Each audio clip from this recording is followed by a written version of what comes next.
ChemFact education and welcome to the ChemFact education. इस video में हम जो पॉलीएटॉमिक मॉलिक्यूल्स होते हैं जिनमें एक से ज्यादा एटम प्रेजेंट होते हैं उनके मॉलिक्यूलर ऑर्बिटल डायग्राम्स को बनाना सीखेंगे। एलजीओ के कॉन्सेप्ट को सीखेंगे या Salk SALC symmetry adopted linear combinations जो कि न्यूली एडेड हुआ है गेट के सिलेबस में भी। और इसके अलावा जो होमोएटॉमिक और डायटॉमिक मॉलिक्यूल्स जो हेटेरोडायटॉमिक मॉलिक्यूल्स थे उनमें जो मॉलिक्यूलर ऑर्बिटल डायग्राम था मोस्ट ऑफ द टाइम हम बहुत ही सिंपल अप्रोच के साथ उस मॉलिक्यूलर ऑर्बिटल डायग्राम को समझते हैं, यानी कि हम थ्योरेटिकल मेथड से मॉलिक्यूलर ऑर्बिटल डायग्राम आज तक पढ़ते आए हैं। लेकिन अब वो टाइम है, अगर आप नेट और गेट के लिए प्रिपेयर कर रहे हैं देन यू मस्ट नो कि मॉलिक्यूलर ऑर्बिटल थ्योरी में किसी भी ऑर्बिटल का वेव फंक्शन जो है यानी कि क्वांटम आपको अच्छे से समझ में आनी चाहिए। आपने देखी होगी तो आप समझ पाएंगे कि कौन से ऑर्बिटल का वेव फंक्शन हम कैसे लिखते हैं, क्योंकि नेट में ऐसे क्वेश्चन आ जाते हैं कि सिग्मा 1s जो बन रहा है उस मॉलिक्यूलर ऑर्बिटल का वेव फंक्शन कौन सा होगा। हम तो बहुत सिंपल तरीके से पढ़ लेते हैं कि बॉन्डिंग दो ऑर्बिटल मिले सेम फेज में तो बॉन्डिंग, अपोजिट फेज में तो एंटी बॉन्डिंग। वो अप्रोच सही है लेकिन सिर्फ वहां तक जहां तक IIT जैम के बच्चे पढ़ना चाहते हो। नेट और गेट की प्रिपरेशन अगर कर रहे हैं, मेरे कहने का मतलब ये है अगर आप MSc कर रहे हैं तो उस अप्रोच से ज्यादा आपको क्वांटम और ग्रुप थियरी यानी एक तरीके से mathematical approach of the molecular orbital theory आनी बहुत बहुत ज्यादा जरूरी है। तो इस क्लास में हम यही समझेंगे कि हमने होमोडायटोमिक मॉलिक्यूल्स को क्या देखा था और हेटेरोडायटोमिक्स में क्या देखा, पॉलीएटॉमिक्स में उस कॉन्सेप्ट को कैसे अप्लाई किया जाता है, और जितने भी पॉलीएटॉमिक मॉलिक्यूल हैं उन सब के मॉलिक्यूलर ऑर्बिटल डायग्राम्स को देखेंगे।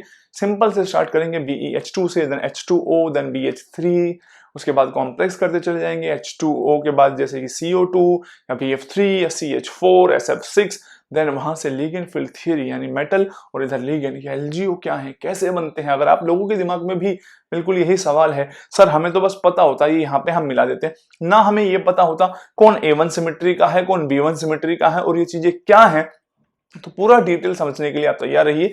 और ये बात ध्यान रखना, अगर मैं मैथमेटिकल अप्रोच से पढ़ाऊंगा, ग्रुप थ्योरी और क्वांटम के कॉन्सेप्ट समझाता हुआ चलूंगा कि किस तरीके से सिमेट्री मैच करनी चाहिए, उनका क्या मीनिंग होता है, दैट मीन्स तुम्हें वो बहुत अच्छे से आनी चाहिए। आपने पूरी ग्रुप थ्योरी जो मैंने पढ़ाई है, पॉइंट ग्रुप तक की बात नहीं कर रहा हूं मैं, क्योंकि बहुत सारे बच्चे सोचते हैं पॉइंट ग्रुप तक ही ग्रुप थ्योरी होती है। वो तो सिर्फ पता ही होना चाहिए कि अमोनिया का पॉइंट ग्रुप C3 भी है। इसीलिए मैं कह रहा हूं जैम वाले बच्चों को तो पॉइंट ग्रुप का आइडिया होता ही नहीं, जैसे नेट गेट वालों को तो समझना होगा, क्योंकि पॉइंट ग्रुप का एक इंपॉर्टेंट रूल है। रोल इतना इंपॉर्टेंट है, अगर तुम्हें पॉइंट ग्रुप नहीं पता होगा तो तुम एमओ डायग्राम उसका बना नहीं पाओगे और तुम सोचोगे सर ये पॉइंट ग्रुप का क्या रोल हो गया। कैरेक्टर टेबल के बिना आप सिमेट्री नहीं बता पाओगे कि लिगेंड के पास कौन कौन सी सिमेट्रीज के ऑर्बिटल हैं या सेंट्रल एटम के पास क्या है। तो अब हमें रियलिटी समझने का टाइम आ गया है, और ये बात ध्यान रखना जब रियलिटी में एंटर करते हैं तो चीजें एकदम कोई हलवा नहीं होती है। तो उस वक्त समझने में एक वर्ड को बहुत ध्यान से समझो। फॉर एग्जांपल मैं स्टार्ट करता हूं कि H2 का एमओ डायग्राम हमने सिंपल अप्रोच से तो पढ़ा ही था कि एक तरफ होता है हाइड्रोजन और दूसरी तरफ हमारे पास क्या है, अनदर हाइड्रोजन। ये पढ़ा था। हमने ये भी पढ़ा कि अगर ये हाइड्रोजन का एक ऑर्बिटल है 1s स्फेरिकल शेप का है, ये रहा। लेट सपोज इस 1s की जो फेज है वो पॉजिटिव नेगेटिव कुछ भी हो सकती है, और हम जानते हैं जो ऑर्बिटल है इसका जो वेव फंक्शन है, लेट सपोज इस वाले हाइड्रोजन का जो वेव फंक्शन है इस एटॉमिक ऑर्बिटल के लिए क्या है, psi a है। दूसरा हाइड्रोजन जो होगा वो भी बिल्कुल सेम एनर्जी में ही उसका 1s ऑर्बिटल भी होगा, और फेज जो है उसका प्लस नेगेटिव दोनों पॉसिबल है। और लेट सपोज ये दूसरा वाला हाइड्रोजन जो है इसका जो वेव फंक्शन है क्या है, psi b है। तो सबसे पहले मैं बताता हूं हमने क्या पढ़ा है कि अगर ये दोनों सेम फेज में हुए तो सेम फेज की ओवरलैपिंग पे आप सारी वीडियोस जो मैं पढ़ा चुका हूं अब तक, मैं एलजीओ के बारे में भी एक बेसिक कॉन्सेप्ट पढ़ा चुका हूं, वो सब देखने के बाद आप इन वीडियोस को देखेंगे। तो जब सेम फेज में ओवरलैपिंग हो रही होगी तो एक बॉन्डिंग मॉलिक्यूलर ऑर्बिटल बनेगा। ये जो दो डॉट्स हैं ये दोनों हाइड्रोजन के न्यूक्लियाइज हैं, ठीक है। बॉन्डिंग ऑर्बिटल लोअर एनर्जी में होगा, क्यों होगा, ये सब चीजें मैं ऑलरेडी पढ़ा चुका हूं। इन दोनों को ऐसे जोड़ के दिखाने की कोई जरूरत नहीं होती है, बस हमारी एक आदत है तो इसलिए मैं बता रहा हूं। आप अच्छे समझ रहे हैं। ये वाला जो मॉलिक्यूलर ऑर्बिटल बना है इसका जो नाम है मैंने बताया था क्या होगा, सिग्मा 1s होगा, ठीक है। अगर इन दोनों के बीच में एक का फेज पॉजिटिव है दूसरे का नेगेटिव है तो एंटी बॉन्डिंग इंटरेक्शन होंगे, और एंटी बॉन्डिंग इंटरेक्शन से यानी एक फेज अगर किसी की येलो मान लो तुम प्लस है तो व्हाइट जो है वो क्या होगा, एक तरीके से नेगेटिव फेज को रिप्रेजेंट कर रहा है। तो तुम येलो ज्यादा क्लियर नहीं हो रहा है तो मैं कलर चेंज कर लेता हूं। Hold on a second, let's suppose red, ठीक है। तो जो रेड है ये वाला, और एक क्या है, व्हाइट है। तो अगर रेड को आप पॉजिटिव लो मानते हैं तो व्हाइट को नेगेटिव मानो, आपकी मर्जी, आप किसी को पॉजिटिव या नेगेटिव मान सकते हैं। और ये जो दोनों हैं, मैं इन दोनों को हाइड्रोजन के न्यूक्लियस की तरह मान के चल रहा हूं। तो ये जो ऑर्बिटल बना है ये होगा सिग्मा 1s, हम जानते हैं स्टार की तरह रिप्रेजेंट करते हैं, ठीक है। अब तुम्हें एक दो बात और पता होनी चाहिए कि अगर मैं तुमसे ये पूछूं बेटा, मान लो इसको तो जोड़ देते हैं, ऐसे जोड़ के दिखाने का तरीका है सिंपल, कि हाइड्रोजन जो है ये ऐसा डायटोमिक मॉलिक्यूल है जिसमें सेंटर ऑफ सिमेट्री प्रेजेंट है, यानी उनको सेंट्रोसिमेट्रिक मॉलिक्यूल भी कहा जाता है। मैं वर्ड लिख के दिखा देता हूं, सेंट्रोसिमेट्रिक। सेंट्रोसिमेट्रिक मॉलिक्यूल क्या होते हैं, तो आप लोग ये बात जानते हो, जिनमें सेंटर ऑफ इन्वर्जन या सेंटर ऑफ सिमेट्री प्रेजेंट होती है। अगर सेंटर ऑफ सिमेट्री प्रेजेंट है तो आप यहां एक लेबल और लगा सकते हैं कि अगर इस मॉलिक्यूलर ऑर्बिटल में सेंटर ऑफ सिमेट्री है तो आप ब्रैकेट में यहां छोटा सा जी लिख सकते हैं। G stands for gerade, gerade भी बोलते हैं कुछ लोग। अब अगर इसमें सेंटर ऑफ सिमेट्री प्रेजेंट नहीं है, क्योंकि इधर फेज पॉजिटिव है, दूसरी तरफ अपोजिट फेज है, दैट मींस तुम इसको लिखोगे कि जो हाइड्रोजन का एंटी बॉन्डिंग ऑर्बिटल है वो अनजेडेड सिमेट्री का होता है। अब देखना कितने सारे क्वेश्चंस हम करते हुए चलेंगे। अब हम रियलिटी की तरफ अगर डिस्कशन करते हैं तो अच्छा, हम ये बात जानते हैं, जब मैंने मॉलिक्यूलर ऑर्बिटल थ्योरी पढ़ाई भी थी आप लोगों को, तो मैंने आप लोगों को एक बात बताई थी, जो मॉलिक्यूलर ऑर्बिटल थ्योरी है वो LCAO प्रिंसिपल के ऊपर बेस्ड है, which means linear combination of atomic orbitals. तो एक काम करते हैं, इसको हम थोड़ा सा साइड में कर देते हैं, छोटा कर देते हैं, मेरे कहने का मतलब है, सो दैट कि अब हम इसके दूसरे अप्रोच जो है जिसको हम पढ़ने जा रहे हैं उसको डिस्कस कर लेते हैं। ये रहे हमारे दोनों। अच्छा नेक्स्ट, इसको हटा देते हैं ऐसे, चलिए। तो ये रहा आपका हाइड्रोजन का जो एमो डायग्राम मैंने अब तक बना के दिखाया है, इसको आप ध्यान रखेंगे और आगे क्या क्या पढ़ते चलना है देखते हैं। तो अगर मैं तुमसे कहूं कि एमओटी जो है वो linear combination of atomic orbital के ऊपर बेस्ड है, जिसका मैंने फिजिकल मीनिंग ये भी समझाया था कि एमओटी मानती है कि एक एटम का एक ऑर्बिटल दूसरे एटम के वन ऑर्बिटल के साथ इंटरेक्शन करती है, बट जिसका एक्चुअल और मैथमेटिकल मीनिंग ये होगा, जो मॉलिक्यूलर ऑर्बिटल बनते हैं उसका जो वेव फंक्शन होता है वो एटॉमिक ऑर्बिटल जो कंबाइन हो रहे हैं उनके लीनियर कॉम्बिनेशन से रिप्रेजेंट किया जाएगा, जिसका जनरल तरीका ये हुआ कि अगर दो एटॉमिक ऑर्बिटल आपस में कंबाइन करते हैं तो resultant wave function of molecular orbital जो बनेगा वो किसके इक्वल होगा, एन होता है क्या, नॉर्मलाइजेशन कांस्टेंट। क्वांटम आपने पढ़ी है, नॉर्मलाइजेशन कांस्टेंट आप लोगों को निकालने आते भी हैं, total probability should be equals to 1, वहां से हम नॉर्मलाइजेशन कांस्टेंट निकालते भी हैं, ठीक है। सी ए यानी कि ये एडजस्टेबल कोफिशिएंट्स होते हैं, इसके बारे में भी आपने क्वांटम में पढ़ा होगा। ये है wave function of first atom, ये है सी बी, ये भी कोफिशिएंट है, और साई बी जो है वो है wave function of second atom. तो यानी कि मॉलिक्यूलर ऑर्बिटल थ्योरी कहती है जो मॉलिक्यूलर ऑर्बिटल बनते हैं उनका जो वेव फंक्शन होता है वो linear combination of atomic orbitals के इक्वल होता है, जहां सी ए सी बी जो है कोफिशिएंट्स होते हैं, एडजस्टेबल कोफिशिएंट्स कहा जाते हैं। तो अब तुमसे पेपर में क्या क्वेश्चन आ सकता है कि हाइड्रोजन एटम जो है उसके लिए जो बॉन्डिंग ऑर्बिटल बना है उसका वेव फंक्शन क्या होगा, क्योंकि हाइड्रोजन के लिए ये दोनों आइडेंटिकल हैं, तो उस केस में Ca और Cb जो है वो नियरली इक्वल होंगे। हमको क्या यूज करने वाले हैं अभी, 1। Ca और Cb कितना यूज करेंगे, 1 करेंगे। ये सब चीजें आप क्वांटम में पढ़ेंगे और मैथमेटिकल अप्रोच में आपको इसे समझा रहा हूं। तो अगर कभी भी कोई पूछे कि जो ग्राउंड स्टेट में वेव फंक्शन है ये वाला सिग्मा 1s वाले का, इसको मैं नाम देता हूं सिग्मा 1s, जी राड वाले का, वो किसके इक्वल होगा, तो नॉर्मलाइजेशन कांस्टेंट भी आपको निकालने सिखाए होंगे, ठीक है। तो फिलहाल मैं डायरेक्ट लेता हूं, इसका जो नॉर्मलाइजेशन कांस्टेंट होगा वो 1/√2 होगा। मैं क्वांटम की चीज को अप्रोच को लेके नहीं चलूंगा, वो आप वहां पढ़ते ही हैं, ये सब निकालना आता ही आप लोगों को। आपको ये बात समझनी है, अगर Ca और Cb इक्वल्स टू 1 है तो ये जो बॉन्डिंग वाला बनेगा वो साई ए प्लस साई बी बनेगा। और अगर आप एंटी बॉन्डिंग वाले का वेव फंक्शन लिखना चाहते हैं बेटा, तो एंटी बॉन्डिंग वालों का जो वेव फंक्शन होगा, इसको एक second, Sai sigma 1s star वो किसके इक्वल होगा 1/√2, क्योंकि इसमें एंटी बॉन्डिंग इंटरेक्शन है। तो शाई ए माइनस शाई बी। ये वेव फंक्शन लिखने आ सकते हैं, ये तुमसे पूछे जा सकते हैं कि इनके वेव फंक्शन क्या हो सकते हैं। ठीक है, तो हमने ये बात समझ ली। ये है एक्चुअल तरीका मॉलिक्यूलर ऑर्बिटल थ्योरी से जो भी एमओ डायग्राम आप पढ़ेंगे उनकी ये सारी डिटेल आप लोगों को पता होनी चाहिए। क्लियर है? तो नोट करके फर्स्ट पॉइंट लिखने वाला जो है पहले उसको एक बार समझ लेते हैं, देन मैं बताता हूं कैसे लिखना है उसको। वो पॉइंट ये है कि हम हमेशा बचपन से ऐसा सोचते आए हैं कि जब भी दो ऑर्बिटल्स के बीच में, ये वन ऑर्बिटल ये सेकंड ऑर्बिटल, अगर इन दोनों के बीच में बॉन्डिंग इंटरेक्शन से एक मॉलिक्यूलर ऑर्बिटल बनता है, जिसको मैं लिख देता हूं अगर BMO बनता है, और हम हमेशा ऐसे ही बोलते हैं कि एक ABMO anti bonding molecular orbital बनेगा, और हम हमेशा ये कहते हैं कि जितनी एनर्जी से BMO स्टेबलाइज हुआ है उतनी ही एनर्जी से एंटी बॉन्डिंग मॉलिक्यूलर ऑर्बिटल जो है डिस्टेबलाइज हुआ होगा। ये एक सिंपल अप्रोच है। जब हम कॉम्प्लिकेशन बढ़ाना नहीं चाहते हैं तब हम ऐसा लेकर चलते हैं, और हमेशा आप ऐसा देखेंगे सब ऐसे ही लेके चलेंगे।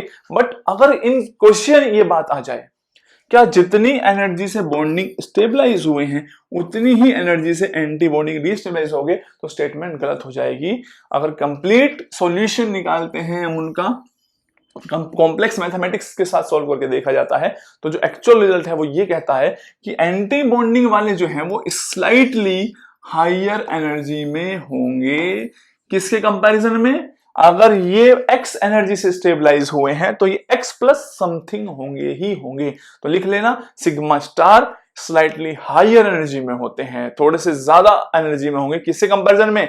उस कंपैरिजन में जितने से बॉन्डिंग जो है स्टेबलाइज हुए होंगे अगर आ गया। यानी क्वेश्चन किस तरीके से होगा, स्टेटमेंट में होगा कि जितनी एनर्जी से बॉन्डिंग स्टेबलाइज होते हैं क्या उतनी ही एनर्जी से एंटी बॉन्डिंग डिस्टेबलाइज होते हैं। दैट स्टेटमेंट इज इनकरेक्ट हो गई है। बात सुनाई? पहला नोट करके पॉइंट, एक एक पॉइंट बहुत काम का है। दूसरी बात मैं तुम्हें बताता हूं, कभी कभी बॉन्डिंग, नॉन बॉन्डिंग और एंटी बॉन्डिंग का नेचर जो है वो बहुत सर्टेन नहीं होता है। सर्टेन मतलब है आपको देख के पता नहीं लग पा रहा होगा भाई ये एनर्जी का ही तो गेम है। जो स्टेबलाइज हो बॉन्डिंग हाई एनर्जी में आ गया एंटी बॉन्डिंग, और जो बीच में आ रहा होगा नॉन बॉन्डिंग आ रहा होगा। लेकिन कई बार ये इतने क्लोज होते हैं एनर्जी में कि इनका जो नेचर है वो सर्टेन नहीं होता है। तो स्टार, यानी जब हम एकदम से स्टार लगाते हो ना, तुम देखते ही स्टार या एंटी बॉन्डिंग वाला कॉन्सेप्ट तभी लगाते हैं जब बॉन्डिंग और एंटी बॉन्डिंग बहुत क्लियर नजर आ रहे हो, अदरवाइज वहां स्टार लगाने आगे जाके कंफ्यूजन क्रिएट हो सकती है। तो मैंने क्या पॉइंट बताया उसको लिख लीजिए। Sometimes the nature of bonding, non bonding and anti bonding is not certain. इसको यहां तक लिखो। Therefore, asterisk is used in simpler cases. Therefore, asterisk is used in simple cases in which the nature of bonding and anti-bonding is very clear. जिसमें बहुत clearly नजर आता है उसमें यूज करेंगे। आप कहीं मॉलिक्यूलर डायग्राम में देखेंगे एस्टेरिस्क को इस्तेमाल नहीं किया होगा अगर उनका नेचर जो है कंप्लीटली हमें पता नहीं हो कि वो किस टाइप के बन रहे हैं। तो एक बार मैं हेटेरोडायटोमिक को उसी तरीके से समझाने की कोशिश करता हूं जिस तरीके से हमने होमोडायटोमिक मॉलिक्यूल्स को समझने की कोशिश की है कि वेव फंक्शन की फॉर्म में कैसे लिखा जाता है। और साथ में आप लोगों को मैं एक छोटी सी आइडिया और देता हूं कि नॉन बॉन्डिंग मॉलिक्यूलर ऑर्बिटल्स के बारे में, या नॉन बॉन्डिंग ऑर्बिटल्स जिनको हम बोल देते हैं। तो ये बात ध्यान रखिए बेटा, नॉन बॉन्डिंग ऑर्बिटल जो होते हैं, नॉन बॉन्डिंग, तो दो तरीके से बन सकते हैं। दो तरीके से कैसे बनते हैं? पहला तरीका ये होता है, जब मैंने तुम्हें क्या बताया था, कभी भी दो एटॉमिक ऑर्बिटल एक दूसरे से कब इंटरेक्ट करते हैं, जब दो कंडीशन सेटिस्फाई होती है। मैं पहले उन कंडीशंस को भी बता देता हूं एक बार फिर से कि ऑर्बिटल इंटरेक्शन कब पॉसिबल हो पाता है। तो आप इनको ध्यान रखेंगे। सबसे पहली बात, जब सिमेट्री ऑफ ऑर्बिटल जो एक दूसरे के पास आ रहे हैं, मॉलिक्यूलर ऑर्बिटल डायग्राम में हम लिखते हैं ना, इधर सिमेट्री इज कंपैटिबल। अगर सिमेट्री मैच कर रही होती है तो वो एक दूसरे के साथ इंटरेक्ट कर सकते हैं, बॉन्डिंग और एंटी बॉन्डिंग की फॉर्मेशन कर सकते हैं। सिमिलरली दूसरा है एनर्जी वाला फैक्टर। एनर्जी फैक्टर क्या कहता है कि ज्यादा एनर्जी में अगर डिफरेंस हुआ तो उन ऑर्बिटल्स के बीच में कोई इंटरेक्शन नहीं होगा और तीसरा पॉइंट जो मैं अभी फिलहाल यहां जोड़ के लिख रहा हूं कि जिस रीजन में ओवरलैप हो रहा है, ओवरलैपिंग रीजन कैसा होना चाहिए? सिग्निफिकेंट होना चाहिए, शुड बी सिग्निफिकेंट, यानी ऐसा ना हो बहुत कम ओवरलैप हो रहा हो, तो उस केस में भी अच्छा इंटरेक्शन नहीं होता है। तो ये वो तीन कंडीशन जो मैंने आप लोगों को बताए थे कि कभी भी मॉलिक्यूलर ऑर्बिटल्स डायग्राम में एक एटम इधर है, इसके एटॉमिक ऑर्बिटल इधर है, दूसरे के इधर है, तो ऐसा नहीं है एक दूसरे के सामने है तो उनको बॉन्डिंग एंटी बॉन्डिंग कर दो। बॉन्डिंग एंटी बॉन्डिंग या इंटरेक्शन तभी हो पाएगा जब ये कंडीशन जो है वो सेटिस्फाई हो रही हो। बात समझ आ गई? अब मैंने तुम्हें क्या बताया कि जो नॉन बॉन्डिंग ऑर्बिटल्स है बेटा वो दो तरीके से बन सकते हैं। नॉन बॉन्डिंग ऑर्बिटल्स जो हैं वो आप पूरी एमओटी में दो तरीके से देखेंगे बनते हुए। पहले तब बनते हैं जब एनर्जी अगर मैच नहीं कर रही होती, एनर्जी या सिमेट्री डजंट मैच। ये मैं पहले भी बता चुका हूं, इसलिए मैंने कहा है जो लेक्चर्स में पढ़ा चुका हूं वो मैं एक्सपेक्ट कर रहा हूं आप सारे देख के बैठे हैं, तभी आप लोगों को मेरी सारी बातें समझ में आएगी। एक एटॉमिक ऑर्बिटल इधर है, दूसरा एटॉमिक ऑर्बिटल लोअर एनर्जी में है, इनकी एनर्जी बहुत डिफरेंट है, तो इसलिए ये भी एटॉमिक ऑर्बिटल नॉन बॉन्डिंग की तरह काउंट होगा और ये भी नॉन बॉन्डिंग। यानी अगर एनर्जी मैच नहीं करेगी तो पॉसिबिलिटी है नॉन बॉन्डिंग बनने के लिए। अगर सिमेट्री भी मैच ना करती हो, मान लो एक है एस ऑर्बिटल और दूसरा वाला जो है पी ऑर्बिटल इस डायरेक्शन में है, यानी पी एक्स मान लेते हैं, इंटरन्यूक्लियर एक्सिस को क्या लेते हैं हम, जेड, तो इनकी सिमेट्री मैच नहीं करेगी तो भी ये वाला भी नॉन बॉन्डिंग की तरह एक्ट करेगा और ये वाला भी नॉन बॉन्डिंग की तरह एक्ट करेगा। ये सारी बातें मैं पढ़ा चुका हूं, इसीलिए मैं दोबारा लिख नहीं रहा हूं इन बातों को।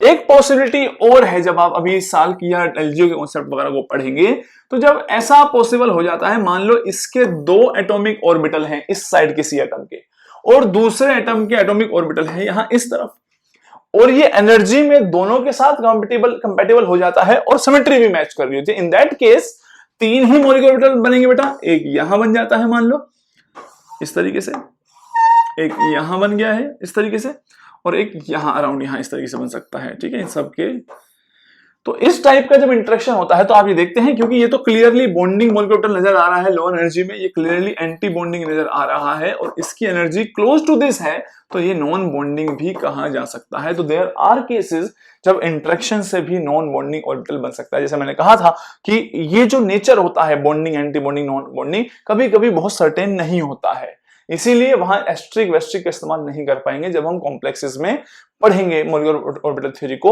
अप्लाई करेंगे। तो ये वो बेसिक बातें हैं जो मैं पहले भी बता चुका हूं अपने लेक्चर्स में, नॉन बॉन्डिंग कैसे बनता है। तो अब हमें ये बात समझनी है, जो हेट्रोडायटोमिक मॉलिक्यूल्स हैं उनके एमोडायग्राम डायटोमिक, मैं तो जैसे मैंने होमोडायटोमिक में कुछ इंपॉर्टेंट बातें बताई, क्वांटम एक्सपेक्ट से पढ़ाए, इसी तरीके से हेट्रोडायटोमिक के क्वांटम एक्सपेक्ट को पढ़ते हैं। देखिए मान लीजिए यहां पर एक एटम है कोई भी x और यहां पर दूसरा एटम है, let's suppose this atom is y। तो अगर ये है x का एटॉमिक ऑर्बिटल, मान लो वो 1s है या कुछ भी हो सकता है, और दूसरी साइड आपके पास जो एटॉमिक ऑर्बिटल है वो y का है, और इलेक्ट्रोनेगेटिविटी जो है अगर y की ज्यादा हो, तो ये बात मान लो कि इलेक्ट्रोनेगेटिविटी ऑफ y अगर ज्यादा है तो उसका जो एटॉमिक ऑर्बिटल होगा लेट्स सपोज यहां पर है। ये मैं बातें पहले भी बता चुका हूं, लेकिन अब क्वांटम मैकेनिकल कॉन्सेप्ट इसमें अप्लाई करके दिखाऊंगा। तो यानी हम मान सकते हैं कि अगर एनर्जी गैप हालांकि है पर बहुत ज्यादा, इन केस अगर हम इसको नहीं मान रहे हैं और अगर नहीं हुआ तो एक बॉन्डिंग टाइप बनेगा जो इस तरीके से होगा। मान लो ये उसका वेव फंक्शन है MO वाले का, और अगर एक एंटी बॉन्डिंग टाइप आएगा वो इस तरीके से आ जाएगा, जैसे शाई MO स्टार। ठीक है, इनके बीच एनर्जी गैप ज्यादा नहीं था तो इस टाइप का इंटरेक्शन जो है वो पॉसिबल हो सकता है। तो अब अगर हम इसकी बात करते हैं, क्योंकि इस बार दोनों एटम सेम नहीं है, तो ये जो मॉलिक्यूलर ऑर्बिटल बना है इसका जो वेव फंक्शन होगा, मान लो C1 जो है वो कोफिशिएंट है और इसका जो वेव फंक्शन है वो लेट्स सपोज शाई x था एटॉमिक ऑर्बिटल का, इसका क्या है शाई y है। तो नॉर्मलाइजेशन कांस्टेंट आपका जो भी होगा, इसको मैं इक्वल्स टू, अभी हम उसको लेके नहीं चल रहे, n C1 साई 1 है साई x जो मॉलिक्यूलर ऑर्बिटल बना है बॉन्डिंग इंटरेक्शन से, प्लस C2 साई y, ये है मॉलिक्यूलर ऑर्बिटल डायग्राम जो बना हुआ है उसका वेव फंक्शन। अगर आप एंटी बॉन्डिंग वाले को लिखना चाहते हैं साई MO स्टार का वेव फंक्शन, तो आप जानते हैं n नॉर्मलाइजेशन कांस्टेंट है C3। इस बार दोनों एटम सेम नहीं है, अदरवाइज में दोनों में C1 C2 बराबर लेके चल रहे थे हम, तो ये C3 है साई x और C4 साई ये है इसका नॉर्मलाइजेशन कांस्टेंट। अब तुम्हें यहां से कुछ इंपॉर्टेंट बातें समझनी है, वो क्या है बहुत ध्यान से समझना कि C1 और C2 के बारे में क्वेश्चन आ सकता है। इन दोनों में से C1 और C2 में से ज्यादा कौन सा होगा? तो आप लोग कहेंगे सर मॉलिक्यूलर ऑर्बिटल थ्योरी तो इतनी बार पढ़ी है, हम कैसे बता सकते हैं? तो इसीलिए मैं कह रहा हूं अब मैं सब चीजें मिक्स करके पढ़ा रहा हूं। जो रियल अप्रोच है, मैथमेटिकल अप्रोच है, किस तरीके से आंसर करना है। आप ये बात समझिए बेटा, ये जो मॉलिक्यूलर ऑर्बिटल बना है ये किसके ज्यादा पास है? Y के ज्यादा पास है। तो इस मॉलिक्यूलर ऑर्बिटल में किसके कैरेक्टर ज्यादा होंगे, या इस मॉलिक्यूलर ऑर्बिटल पे होल्ड किससे ज्यादा होगा? Y का ज्यादा होगा। तो यानी जो C2 है, जो Y वाले के वेव फंक्शन के साथ जुड़ा हुआ है, that should be greater than C1। Question का आंसर हो गया। दूसरी बात, इसको थियोरेटिकली मैंने कैसे समझाया हुआ था? मान लो ये है तुम्हारी इंटरन्यूक्लियर एक्सिस, दिस ये है X एटम और ये है Y। तो हम कैसे समझाएंगे कि अगर C2 C1 से बड़ा है तो इसका मतलब जो बॉन्डिंग बन रहा था जब दोनों ही हाइड्रोजन एटम थे तो बिल्कुल स्फेरिकल सा बन रहा था, लेकिन अब थोड़ा सा जो मॉलिक्यूलर ऑर्बिटल है वो किस तरफ को ज्यादा रहेगा? एक तरीके से Y की तरफ को ज्यादा रहेगा। This is your X atom, this is Y। This is the meaning of कि C2 C1 से ज्यादा है, या फिर मैं कहूं कि बॉन्डिंग वाले में Y के कैरेक्टर ज्यादा है, ये उसका रिप्रेजेंट करने का सही तरीका होगा। इसके अलावा अब इसका क्या मतलब है? अब चलो तुम दोनों मुझे इसमें से आंसर करो कि C3 और C4 में से कौन ज्यादा होगा। तो आप लोग जानते हैं कि सर ये वाला जो एंटी बॉन्डिंग है वो इसके एटॉमिक ऑर्बिटल के कैरेक्टर ज्यादा रखता होगा, विच मींस जो X के आगे कोफिशिएंट है दैट शुड बी ग्रेटर, यानी C3 should be greater than C4। ऐसे क्वेश्चंस आ सकते हैं और ये सब जान के पढ़ना अब हमें बहुत ज्यादा जरूरी है। तो इसका मतलब क्या हुआ? मान लो ये है X और ये क्या है? Y। तो एंटी बॉन्डिंग तो हम जानते हैं, मान लो 1s से एंटी बॉन्डिंग बन रहा है तो एक लोग इधर बनेगी और एक लोग उधर बनेगी। तो फिर C3 ज्यादा होने का मतलब क्या हुआ? मतलब ये हुआ कि जो ये कुछ इस तरीके से, मैं ज्यादा हाईलाइट कर रहा हूं इस चीज को, इस तरीके से बनाया एंटी बॉन्डिंग ऑर्बिटल मैंने। अगर दोनों ही के कैरेक्टर बिल्कुल बराबर होते तो एंटी बॉन्डिंग हमने पहले जैसे बनाया था बिल्कुल बराबर लोब बनाता, लेकिन ये वाली बात रिप्रेजेंट कर रही है कि X वाले के कैरेक्टर जो है क्या है? ज्यादा है। किससे ज्यादा है? Y से ज्यादा है। तो इस तरीके से अगर एटम डिफरेंट होते हैं, उनके जो होल्ड होता है, तो एंटी बॉन्डिंग पर ज्यादा होल्ड किसका है?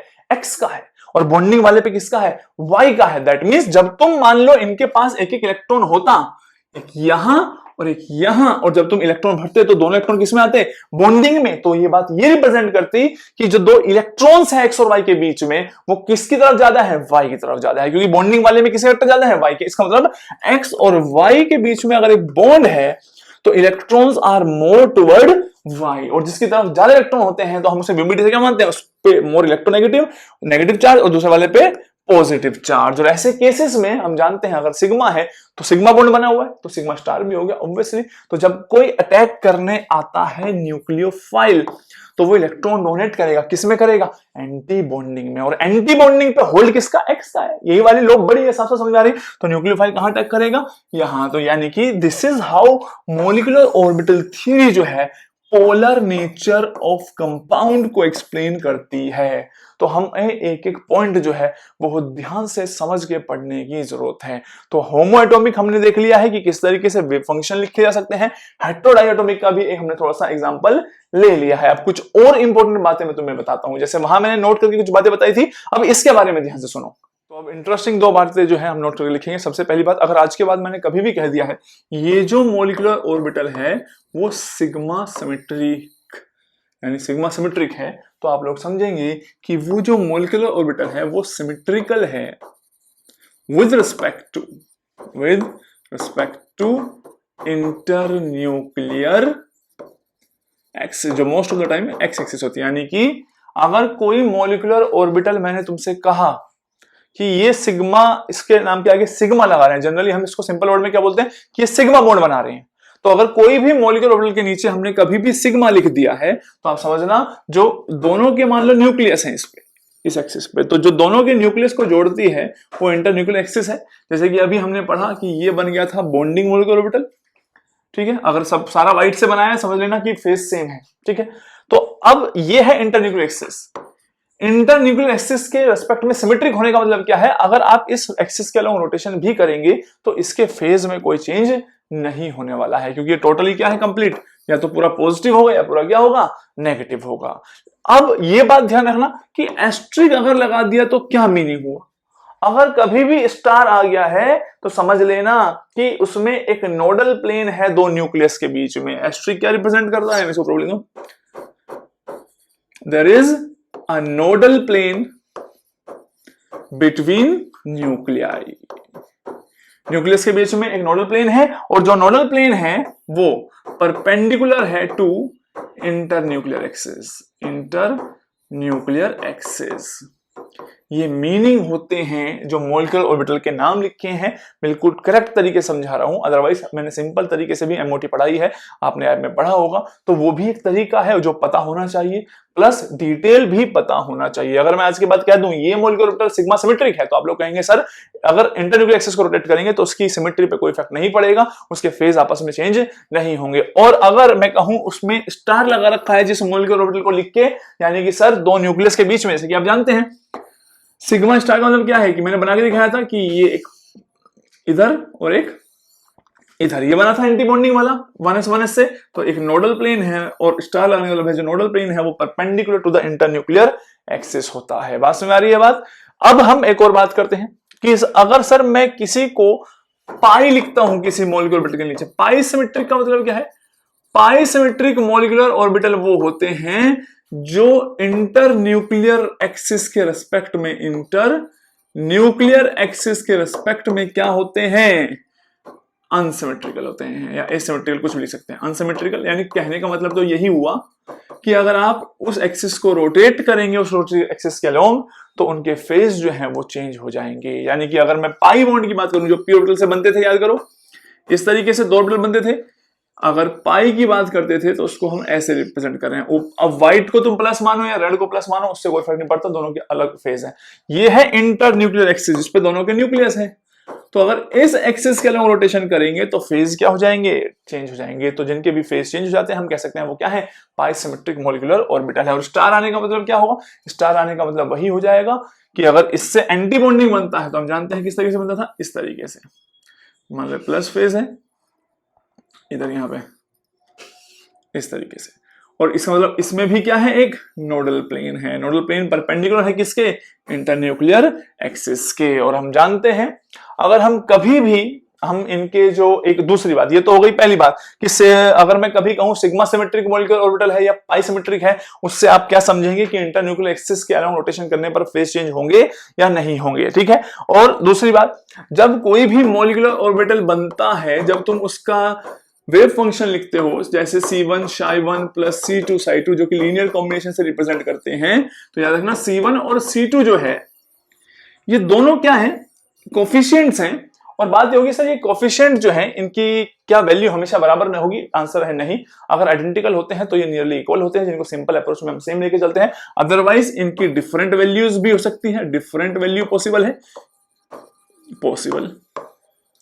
पॉजिटिव और नेगेटिव दोनों हो सकते हैं, पॉजिटिव और नेगेटिव डिपेंड करते हैं किस चीज पे, इक्वल हो सकते हैं, अनइक्वल हो सकते हैं, पॉजिटिव नेगेटिव हो सकते हैं, ये डिपेंड करते हैं on the individual orbital and their energy. यानी कि जो एटॉमिक ऑर्बिटल्स हैं उनकी एनर्जी पर डिपेंड करते हैं। क्लियर हो गई, ये दोनों पॉइंट लिख लेना, इनके बारे में कुछ भी क्वेश्चन आ सकता है, उनको हम अभी यूज करते हुए चलते जाएंगे। तो ये हमने थोड़ा सा आइडिया किसका लिया, अभी होमोडायटोमिक और हेटेरोडायटोमिक को क्वांटम के साथ मैच करते हुए चले कि वेव फंक्शन कैसे लिखना हो सकता है, कैसे C1 C2 के क्वेश्चन आ सकते हैं, सिग्मा सिमेट्रिक पाई सिमेट्रिक ऐसे ही वर्ड बुक्स में लिखे होते हैं जो हमें समझने में डिफिकल्टी होती है। अब हम बात करते हैं सर ठीक है होमो और हेटेरोडायटोमिक के बारे में हम काफी पढ़ चुके हैं, सारी बातें पढ़ चुके हैं। अब हमें पढ़ना है पॉलीएटॉमिक्स। अगर पॉलीएटॉमिक ऑर्बिटल्स हैं, मॉलिक्यूल्स हैं, तो पॉलीएटॉमिक्स में सबसे पहला केस जो मैं ले रहा हूं वो है ट्राईएटॉमिक, जिसमें कितने एटम हैं, 3 हैं, ठीक है।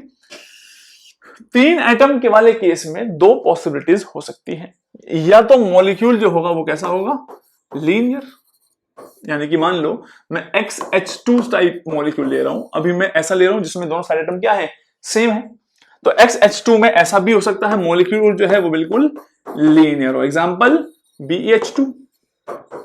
या फिर ट्राईएटॉमिक वाले में बेंट मॉलिक्यूल भी हो सकता है, नॉन लीनियर, यानी एक तरीके से, यानी कि X और H जो है वो इस तरीके से, फॉर एग्जांपल H2O। तो पहली बात ये है सर इनके एमओ डायग्राम हम कैसे बनाएंगे, क्योंकि यहां पर तो 3 एटम है। अब 3 एटम से हमारे दिमाग में क्या क्या अप्रोचेस आते हैं कि सर क्या अगर हम BeH2 जो मैं सबसे पहले पढ़ाने वाला हूं इसका एमओ डायग्राम बनाने जा रहे हैं तो क्या कैसे किसको कहां प्लॉट करें। इस तरफ तो बेरिलियम है, इस तरफ क्या होगा, अगर इधर एक हाइड्रोजन रखेंगे तो सर दूसरा हाइड्रोजन क्या हम इधर रखेंगे, तो क्या इस तरीके से इंटरेक्शन होगा। तो अगर ऐसे करने लगे तो तुम SF6 का कैसे बनाओगे, कैसे करोगे इंटरेक्शन। तो यहां पे पॉली एटॉमिक में जो थियरी है वो टोटली डिफरेंट है फ्रॉम डायटॉमिक्स तक। वहां तक 2 ही एटम थे, तुम बहुत इजीली इंटरेक्शन करवा रहे थे। होमो वालों में तो प्रॉब्लम बहुत कम थी, हेट्रो में थोड़ी सी प्रॉब्लम आई जब उनकी एनर्जी कम ज्यादा होने लगी। अब ये है पॉली एटॉमिक, एक से ज्यादा एटम्स हैं, अब उनके बीच का इंटरेक्शन हमें कैसे समझना चाहिए। तो देयर इज अनदर थियरी जो हमारी हेल्प करेगी समझने में molecular orbital diagrams of poly Atomics. तो सबसे पहले हम समझते हैं अपना पहला केस, लिखो एमओ डायग्राम ऑफ BeH2, पूरी डिटेल में पढ़ना स्टार्ट करते हैं।